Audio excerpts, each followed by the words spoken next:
वृंदावन में एक भक्त भगवान के दर्शन हेतु घर से चला।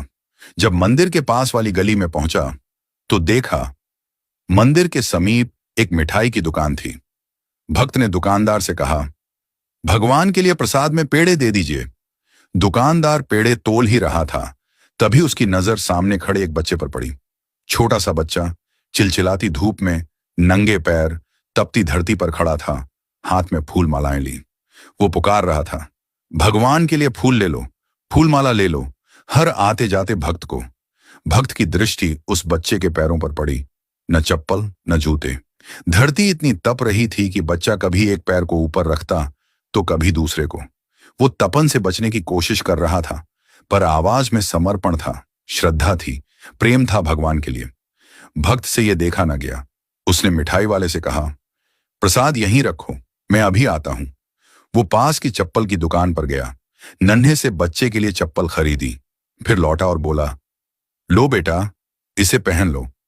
बच्चे ने चप्पल देखी, फिर उस व्यक्ति को देखा, फिर आंखों में आंसू आ गए। उसने पूछा, क्या आप श्री कृष्ण हैं? व्यक्ति मुस्कुराया, बोला, नहीं बेटा, मैं श्री कृष्ण नहीं हूं। बच्चा जिद पर अड़ गया, नहीं, आप श्री कृष्ण ही हैं। मैं किसी को नहीं बताऊंगा, पर मुझे सच सच बता दीजिए ना। व्यक्ति फिर बोला, नहीं बेटा, मैं तो बस एक इंसान हूं।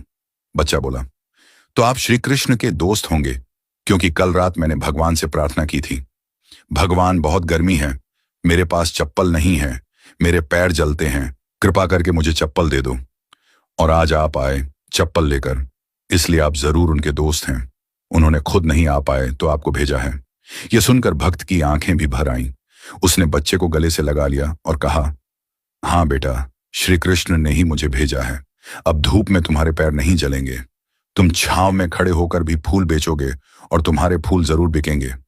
बच्चे ने झुककर उस व्यक्ति के चरण छू लिए और मुस्कुराकर बोला, भगवान कितने दयालु हैं ना, कितने व्यस्त रहते हैं, पर फिर भी अपना कोई दोस्त भेज ही देते हैं। व्यक्ति ने प्रसाद लिया, बच्चे से फूल माला ली और मंदिर जाकर भगवान से कहा, प्रभु धन्यवाद, आज आपने मुझे आपका मित्र बनने का अवसर दिया। दोस्तों, भगवान सबको एक मौका देते हैं उनका मित्र बनने का। यह हम पर निर्भर करता है कि हम उनके इस निमंत्रण को पहचानते हैं या नहीं। हर व्यक्ति, हर जीव भगवान के सामने नतमस्तक होता है, भगवान के सामने अपनी इच्छा रखता है, भगवान को अपने दुख बताता है, अपनी परेशानी बताता है, भगवान के साथ अपने हालात साझा करता है, और भगवान किसी भी जीव के भीतर प्रकट होकर के उस व्यक्ति की मदद करते हैं। यदि आप चाहते हैं कि आपको भी वो मौका मिले कि भगवान आपके भीतर प्रकट